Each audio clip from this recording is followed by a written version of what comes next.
भैया आज क्या तारीख है? 15 तारीख। तो हिंदी दिवस में पढ़ाऊं उससे पहले मैं आपको बधाई दूं कि विश्व हिंदी दिवस की सभी भारतवासियों को कोटि कोटि बधाई। अच्छा सर, आज 15 सितंबर है, हिंदी 14 एक तो हिंदी दिवस, इसको भी अब लिखी दे यार, अब मन नहीं मानेगा मेरा, इसको भी लिखना पड़ेगा, ये और ये इंजीनियरिंग डे। आज अभियंता दिवस भी तो है, तो दोनों लपेट के चलिए। चलिए सर, अच्छा एम विश्वेश्वरैया जी की याद में हिंदी दिवस।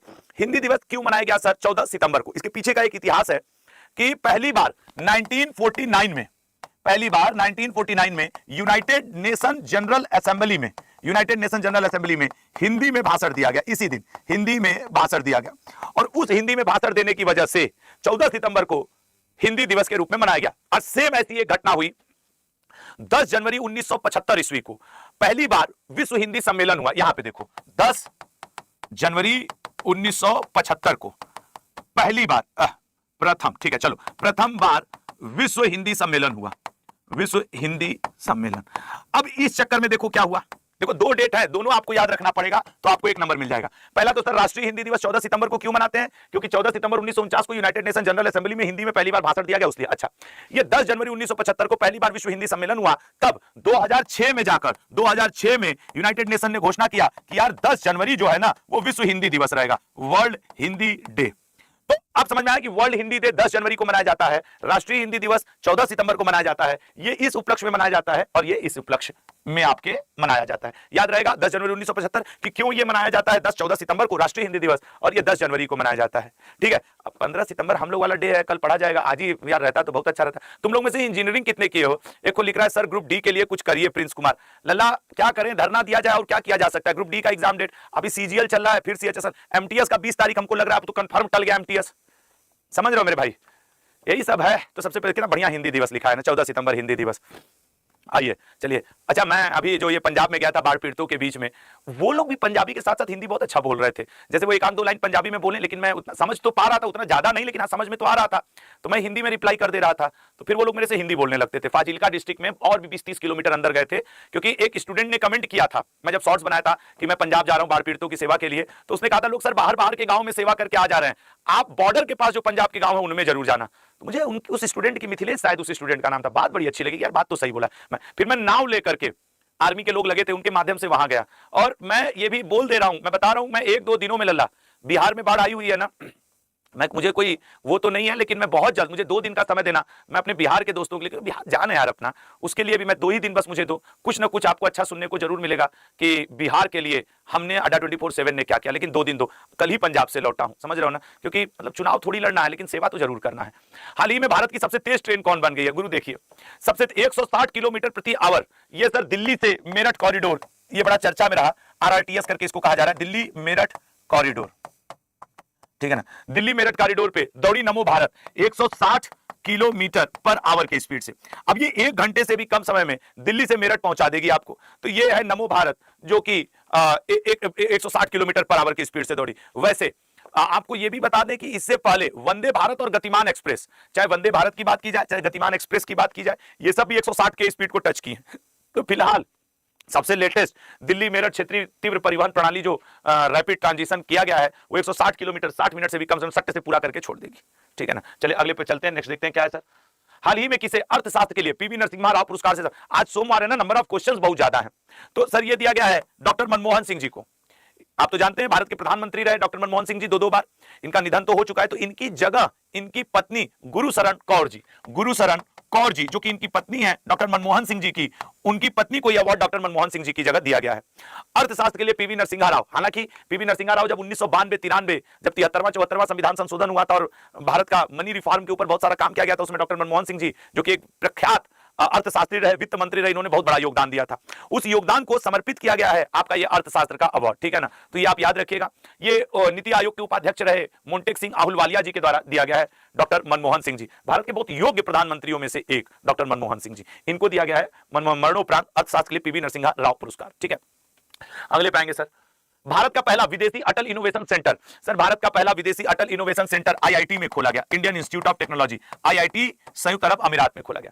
भारत ने अपना एक आईआईटी जो इंडियन इंस्टीट्यूट ऑफ टेक्नोलॉजी, उसका परिसर खोला है यूएई में, और उसी यूएई के परिसर में हम लोगों के देश के जो शिक्षा मंत्री रहे धर्मेंद्र प्रधान जी वो पहुंचे और उन्होंने आईआईटी परिसर में यूएई के संयुक्त अरब अमीरात के आईआईटी परिसर में, जो कि भारतीय आईआईटी परिसर है, खोल दिया अटल इनोवेशन सेंटर, ठीक है ना, Abu Dhabi. Atal innovation centre IIT Delhi Abu Dhabi के में खोला गया, आईआईटी दिल्ली के द्वारा। और उद्घाटन की बात की जाए तो केंद्रीय शिक्षा मंत्री धर्मेंद्र प्रधान जी का। अब इसके द्वारा शैक्षणिक सहयोग को एक दूसरे के देशों में बढ़ावा देने के लिए किया गया है। अगला क्वेश्चन, भारत ने आभूषण मतलब सोना चांदी के व्यापार को मजबूत करने के लिए साजेक्स 2025 की शुरुआत कहां की है? जिद्दा में की है। साजेक्स 2025 की शुरुआत जिद्दा में की है, ताकि भारत और अन्य देशों के बीच में, खास करके जो अरब कंट्रीज हैं, सऊदी अरब हैं, इनके बीच में सोने चांदी के व्यापार को और बढ़ावा दिया जा सके। सोना तो आजकल इतना महंगा होता जा रहा है धीरे धीरे, लेकिन आज ही सुबह सुबह न्यूज आई है कि अब सोने का रेट कुछ दिनों में गिरना भी शुरू होगा। वो बैठक होने वाली इंटरनेशनल लेवल की, उसमें तय किया जाएगा कि ऐसे नहीं चलेगा भाई कि सोना आज 1,08,000 1,10,000 ऐसे चलता रहेगा, अब उसको थोड़ा सा रोकना भी पड़ेगा। खैर, आईआईएम अहमदाबाद का पहला वैश्विक परिसर, जैसे आईआईटी के परिसर खोले गए वैसे आईआईएम अहमदाबाद का पहला परिसर दुबई में खोला गया है, ठीक है ना।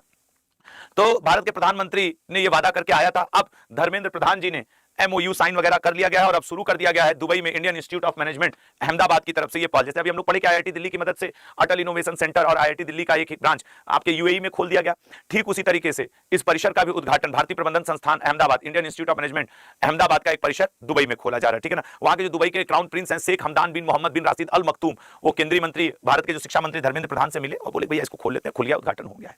तो अब याद रखना कि आईआईएम अहमदाबाद का एक ब्रांच कहां पे है? दुबई में है। आईआईटी दिल्ली का एक कहां पे है? यूएई में है, अबू धाबी में। हाल ही में किस को रामसर वेटलैंड सिटी की मान्यता प्रदान की गई? देखो भाई, आज थोड़ा जल्दी पढ़ाने का क्वेश्चन का वजह यह है कि आज सोमवार है तो नंबर ऑफ क्वेश्चंस बहुत ज्यादा है, फिर हम लोग कल से अपने फ्लो में आएंगे। किस शहर को रामसर वेटलैंड के रूप में? उदयपुर। वैसे तो इसको हम लोग झीलों का शहर भी कहते हैं। उदयपुर को रामसर वेटलैंड सिटी की मान्यता प्राप्त हुई है, जो कि आपके वेटलैंड संरक्षण और सतत प्रबंधन में उत्कृष्ट प्रदर्शन करने वाले को सम्मानित करती है, ठीक है ना। पर्यावरण मंत्रालय ने ये स्टेटस प्रदान किया है, ठीक है ना। और अब उदयपुर शहर 5 प्रमुख वेटलैंड, पिछौला, फतेह सागर, रंग सागर, स्वरूप सागर और दूध तलाई। कई बार तो इतना ही पूछ देता है कि फतेह सागर कहां स्थित है, रंग सागर कहां स्थित है, स्वरूप सागर कहां स्थित है और दूध तलाई और पिछौला। कई बार ये आप देखो ना, जो एसएससी रेलवे पुलिस का एग्जाम बच्चे देते हैं, खाली इतना ही पूछ के छोड़ देता है, 4 राज्य का नाम दे देगा, ठीक है ना। तो वेटलैंड के रूप में उदयपुर को शामिल किया गया है। अगले पे आएंगे, नेक्स्ट देखेंगे। अंतरराष्ट्रीय परिसंपत्ति पुनर्निर्माण कंपनी का मुख्यालय नहीं पूछेगा, हमको तो उम्मीद नहीं है। का कार्यकारी अधिकारी, चूंकि कार्यकारी अधिकारी नियुक्त किए गए हैं ना, तो अभिषेक माहेश्वरी जानते रहो, but I think exam point of view से शायद उतना इंपॉर्टेंट ना हो, फिर भी जानते रहो, क्या पता आ जाए तो।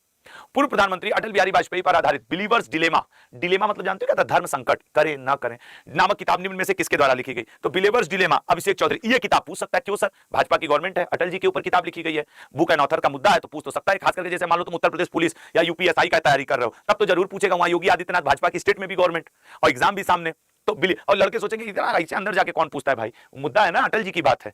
तो बिलीवर्स डिलेमा अभिषेक चौधरी के द्वारा लिखी गई एक किताब है, जिसमें अटल जी के पूरे जीवनी को दिखाया गया है कि 1977 से लेकर के 2018 के बीच में उन्होंने जो राजनीतिक और व्यक्तिगत जीवन जिया है उसके बारे में बताया गया है, ठीक है ना। 2 भाग में इस किताब को बांटा गया है। पहला खंड अब 2022 में प्रकाशित हो चुका था और अब दूसरा खंड इसका आ गया है 2 पार्ट में। अगले पॉइंट पे आएंगे, नेक्स्ट देखते हैं। समुद्र प्रदक्षिणा नामक भारत का पहला महिला त्रिसेवा जल अभियान, जल यात्रा अभियान किस शहर में शुरू किया गया है? मुंबई से, ठीक है ना। समुद्र प्रदक्षिणा, इसके बारे में हम लोग हालांकि पढ़ चुके हैं, लेकिन फिर भी एक बार और देखते हैं। तो रक्षा मंत्री राजनाथ सिंह ने भारतीय सेना के नौकायान पोत आईएएसवी त्रिवेणी पर, ये इंपॉर्टेंट रहेगा, आईएएसवी नौकायान पोत आईएएसवी त्रिवेणी, ठीक है, आईएसवी त्रिवेणी पर समुद्र प्रदक्षिणा नामक भारत के पहले महिला त्रिसेवा जल यात्रा अभियान को लॉन्च किया है। त्रिसेवा क्यों सर? इसमें सेना, नौसेना और वायुसेना तीनों की महिलाएं शामिल रहेंगी, 10 महिला अधिकारियों का दल रहेगा, इसलिए इसको त्रिसेवा कहा गया है। और ये समुद्र का चारों तरफ प्रदक्षिणा करेंगे, ठीक है ना। इसमें 5 थल सेना से, 4 वायु सेना से, और अच्छा जाना समुद्र में है 5 थल सेना, 1 है नौसेना से है, बाकी 4 वायु सेना से। देख रहे हो ना? अरे भैया, नौसेना वाली महिलाओं को ज्यादा रखना चाहिए था सैनिकों को, क्योंकि कुछ मैटर होता तो संभाल लेती पनिया में। अब इसमें रख दी वायुसेना वाले को, देख रहे हो, हिसाब किताब थोड़ा सा ज्यादा होना चाहिए था ना। या ये भी कॉन्सेप्ट हो सकता है कि नहीं, इनको सिखाना है, ये लोग तो सीखे हुए हैं पहले से, ये वाला भी जुगाड़ हो सकता है ओवरऑल। तो भैया मुंबई से ये शुरू कर दिया गया है भारतीय सेना का समुद्र प्रदक्षिणा त्रिवेणी पर, ठीक है ना। अगले पे आएंगे। भारत का सबसे बड़ा हरित अमोनियम प्रोजेक्ट किस राज्य में विकसित किया जाएगा? भारत का सबसे बड़ा हरित अमोनियम प्रोजेक्ट, एक लोग कब से कई लोग कमेंट कर रहे हैं कि सर साहिल सर क्यों लीव कर गए अड्डा 24/7। सबकी अपनी इच्छा होती है, सभी लोगों का व्यक्तिगत विचार होता है और उसकी व्यक्तिगत सम्मान किया जाना चाहिए। अब विराट कोहली को लोग बोल रहे हैं, सचिन तेंदुलकर को लोग बोले कि क्यों छोड़ दिए क्रिकेट, एक टाइम होता है, एक मन होता है, एक सबकी अपनी विचारधारा होती है और उसका सम्मान किया जाना चाहिए। अब हम इसमें क्या बोल सकते हैं? सर के थॉट प्रोसेस को हम तो नहीं जानते ना, या हम नहीं समझ पाए, या हम अब उनसे हम पूछे भी सर से क्या? सर के विचारों का सम्मान होना चाहिए। अब सर को लगा होगा कुछ, उनके कुछ व्यक्तिगत जिम्मेदारियां भी लाइफ में होती हैं, खाली इतना ही नहीं होता जितना। सर से जाके पूछो उनको कितनी घरेलू चीजें हैं जो सर को पूरा करनी है। तो अब इसमें हम क्या बोल सकते हैं यार? हाँ ठीक है, अच्छी बात है, हम अपनी जिम्मेदारी जरूर ले सकते हैं, थे, हैं और संभव है रहेंगे, ठीक है। अब पढ़ लो। भारत का सबसे बड़ा हरित अमोनिया प्रोजेक्ट किस राज्य में विकसित किया गया? ए ऑप्शन ओडिशा में, ठीक है ना, भारत का सबसे बड़ा। तो एसीएमई समूह ने ओडिशा में भारत की सबसे बड़ी हरित अमोनिया परियोजना स्थापित की है जापान की मदद से, ठीक है ना। वैसे भी भारत चाह ही रहा है कि भैया वो सेल्फ डिपेंड हो जाए, थोड़ा बहुत सीखना पड़े तो सीख ले, तो इस परियोजना का उपयोग करके हरित हाइड्रोजन का उत्पादन करना, 2070 तक भारत को किसी भी तरीके से शून्य कार्बन उत्सर्जन को प्राप्त करना है, तो इसलिए भारत ये सब चीजें कर रहा है, ठीक है ना। अगले पे आएंगे, देखो लिखे थे ना कि 2070 तक भारत को हासिल करना है, तो हरित हाइड्रोजन तो और हरित अमोनिया ये सब लाना ही पड़ेगा। भ्रष्टाचार, ये मजेदार क्वेश्चन है भाई, देखो ये वाला मजेदार है। भ्रष्टाचार से लड़ने के लिए किस देश ने दुनिया का पहला एआई जनित मंत्री, मतलब एक एआई को मिनिस्टर का पद दे दिया गया, यही सब देखो हो रहा है। अब ये तो कंप्यूटर बेस्ड होगा, तो ये बताएगा अल्बानिया में, ये बताएगा कि कौन सा मंत्री या कौन सा ऑफिसर भ्रष्ट हो गया है या ये काम ठीक से नहीं कर रहा, लेकिन है ये बहुत मजेदार चीज, सही नहीं कर रहा है।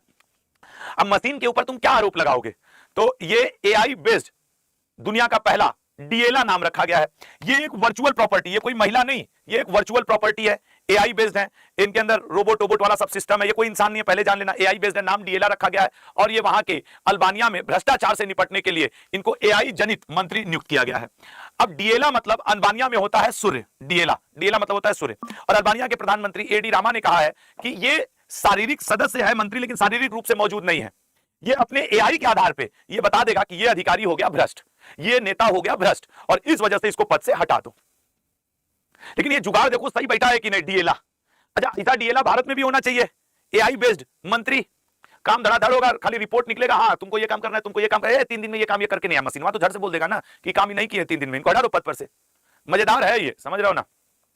लड़के तो यही लिखने में लगे हैं, बहुत सुंदर है सर, अरे ससुर चाची तो हार लगी हैं सुंदर, नहीं है चाची टाइप की नहीं अपनी लगेंगी, हम लोग की चाची मौसी मौसा बुआ ऐसे ना दिख रही होंगी अब इस उम्र में हम लोग के। तब वो लड़के इतने कुछ मैटर में नालायक होते हैं, उनको मतलब नहीं है, अरे इनके शरीरवा में अंदरवा मशीन लगा है ससुर, पागल कहीं का। हम तुम लोग से बहुत परेशान है यार, लड़कों सुधर जाओ, कंपटीशन यहाँ पढ़ाया जा रहा है, डीएला भाई डीएला बन गई है मंत्री, तो अलग कमेंट चल रहा है, सर बहुत सुंदर है बहुत सुंदर है, तो ब्याह तय करवा देंगे, बहुत सुंदर है, नालायक कहीं का। हट। नेपाल का कार्यकारी प्रधानमंत्री वो कहां है अपनी सुशीला कार्की जी, इनको प्रधानमंत्री बनते हुए देख के हमको बड़ी खुशी मिली। रीजन है बीएचयू, बनारस हिंदू यूनिवर्सिटी वाराणसी में पढ़ी है, भारत के प्रति इनका दृष्टिकोण बड़ा अच्छा है। आज ही सुबह जब आपको हम करंट अफेयर पढ़ाने निकल रहे थे, तो आज इनके मंत्रिमंडल का विस्तार किया जाएगा। नेपाल के सुप्रीम कोर्ट की चीफ जस्टिस भी रह चुकी हैं, और हालांकि इनके ऊपर महाभियोग जैसी प्रक्रिया भी लगाई गई थी, जैसे चीफ जस्टिस या सुप्रीम कोर्ट का हटाने के लिए महाभियोग जैसी प्रक्रिया, वो भी हालांकि वो प्रूफ नहीं हो पाया था। फिलहाल सुशीला कार्की जी नेपाल की अंतरिम गवर्नमेंट की कार्य प्रधानमंत्री बन गई हैं। ये बात है, कहीं है कि 6 महीना में हम चुनाव करवा देंगे, फिर देखते हैं कौन बना रहेगा। यार ये सब छोटे छोटे देशों में 4 महीना में 6 दिन में गवर्नमेंट बदल जाती है। विश्व प्राथमिक चिकित्सा दिवस 2025 में किस दिन मनाया गया? विश्व प्राथमिक चिकित्सा दिवस 13 सितंबर को मनाया गया, ठीक है ना। यानी फर्स्ट एड होता है, लोग गाड़ी ओड़ी में रखे रहते हैं, और उसमें ठीक है ना, गाड़ी ओड़ी में कि थोड़ा बहुत बीटाडीन, तो डिटॉल उटॉल, तो पट्टी, तो पोटेशियम परमैंगनेट, तो प्राथमिक चिकित्सा आप फर्स्ट एड बॉक्स वाला यार थोड़ा बहुत रखा रहता है, टेप ओप है अपना बैंडेज वगैरह, तो वो 13 सितंबर को दिवस मनाया जाता है, ये भी जान लो। और घर में एक ऐसा कि एक्सपायरी डेट की दवा नहीं, डॉक्टर से पूछ करके एक फर्स्ट एड बॉक्स रखा करो, कभी किसी को थोड़ा बहुत चोट लग गया या फिर बुखार आ गया, उल्टी दस्त होने लगा, तो डॉक्टर रिकमेंडेड जो दवा हो वो दिया करो। तो ये 13 तारीख को मनाया जाता है। बस आई थिंक आज के लिए इतना ही क्वेश्चन होगा। हाँ ठीक है, अब चूंकि इतने दिनों बाद पढ़ा रहे हैं तो